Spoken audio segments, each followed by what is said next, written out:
Bravo Österreich aus dem Stadtpark in Wien beim Protestcamp gegen diese überbordeten und beinahe kriminell anzusehenden Corona-Maßnahmen. Da ist die Jenny. Jenny, wie ist die Lage? Was gibt es Neues an der Front? Ja, also wir kriegen immer mehr Zelte, mehr Menschen wollen da jetzt bei uns schlafen. Das ist einmal die neue Lage. Ich hoffe, dass natürlich jetzt noch vielleicht 1-2 Wochen ein bisschen warm bleibt, dass sich die Leute an die Temperaturen gewöhnen können. Und sonst eigentlich ab morgen haben wir dann wirklich täglich unsere Spaziergänge. 17:30 Uhr, 17:00 Uhr Treffpunkt da, dann haben wir die Fackeln austeilen und so weiter. Es gibt dann auch einen Protestcamp-Zeitplan. Vormittags ist der Putztrupp unterwegs, wird alles gereinigt und so. Dann kann man reden, dann kommt die Frau Dr. Merit Streicher da zu uns, die wird eine Rede halten. Dann gibt es so Flyer-Aktionen, wir werden in verschiedenste Bezirke fahren, die Leute aufklären und Informationsbroschüren verteilen.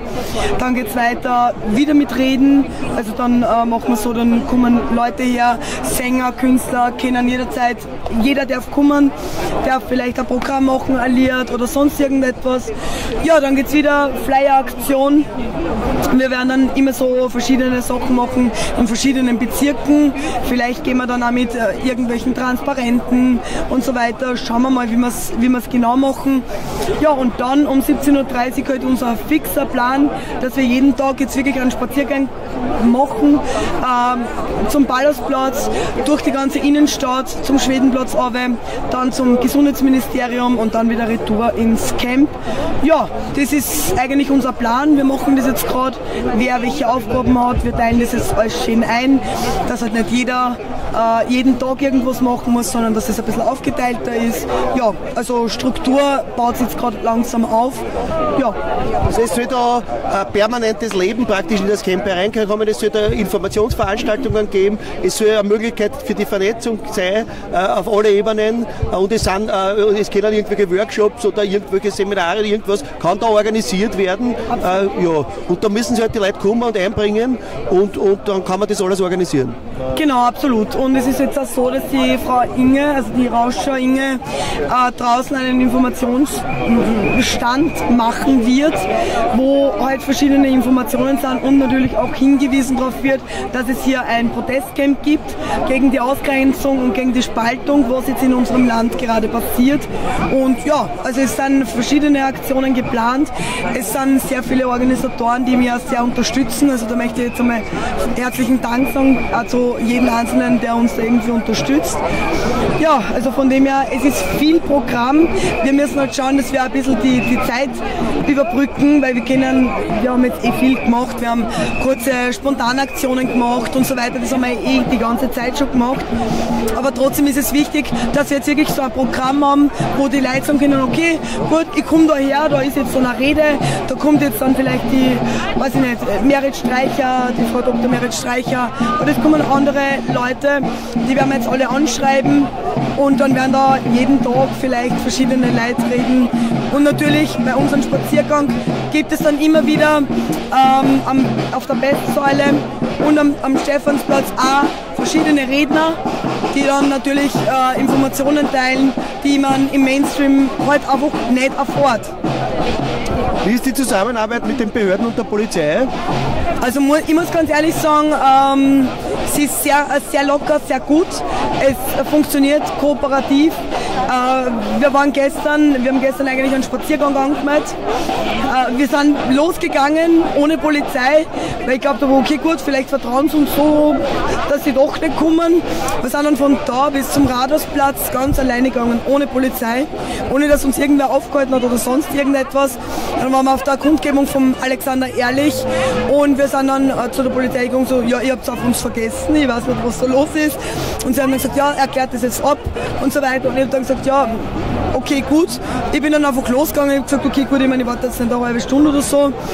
bin dann leise gegangen, ich habe gesagt, erstes darf man halt nicht schreien, weil sonst hat es einen Charakter von einer Kundgebung und wir wollen ja nicht der Polizei nur extra irgendwie ans Auswischen.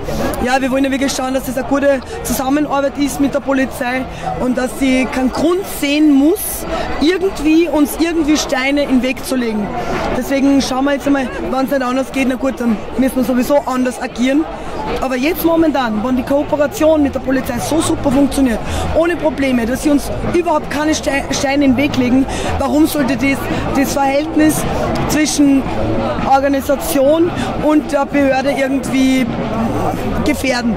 Mache ich nicht, habe ich auch nie gemacht und deswegen ist für mich alles in Ordnung. Also ich habe überhaupt kein Problem. Sind wir froh, es hat ja auch schon polizeiliche Übergriffe gegeben und vielleicht können wir jetzt in eine neue Phase kommen der Zusammenarbeit, weil wir sitzen alle im gleichen Boot. Wir wollen alle leben in Freiheit und in Gesundheit und als Gesunde wollen wir leben können. Wir werden jetzt als Gesunde ausgeschlossen, was ja ein Riesenskandal ist eigentlich. Ja. In Wahrheit müssten jetzt alle Freigeister müssten eigentlich jetzt auf die Straße und irgendwie reagieren, weil das ist jetzt wirklich die Aushebelung von Rechtsstaat und Freiheit und das ist wirklich schon ein Schritt in die Diktatur. Ja.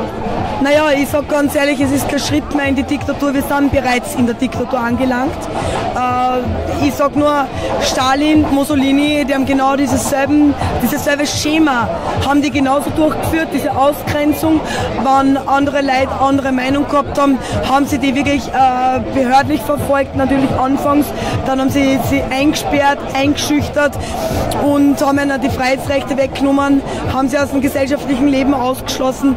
Und es ist immer wieder dasselbe Schema, wird immer wieder strukturiert, einfach abgeliefert und das ist genau dasselbe jetzt. Und wenn ihr da draußen keine Diktatur haben wollt, wenn ihr da draußen frei leben wollt, wenn ihr für eure Kinder eine lebenswerte, gute Zukunft haben wollt, dann bitte geht auf die Straßen. Völlig egal, wer das jetzt veranstaltet, wer da dahinter steckt, geht auf die Straßen, weil sonst haben eure Kinder keine lebenswerte, keine schöne Zukunft mehr. Und das kann ich euch versprechen. Ja.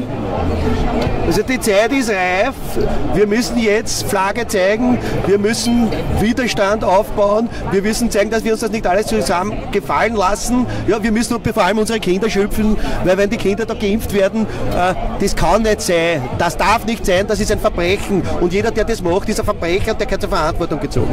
Absolut, ja, ich sage ganz ehrlich, ich glaube, dass viele Ärzte, wie ich schon das letzte Mal gesagt habe, dass denen das gar nicht bewusst ist, was sie eigentlich gerade machen.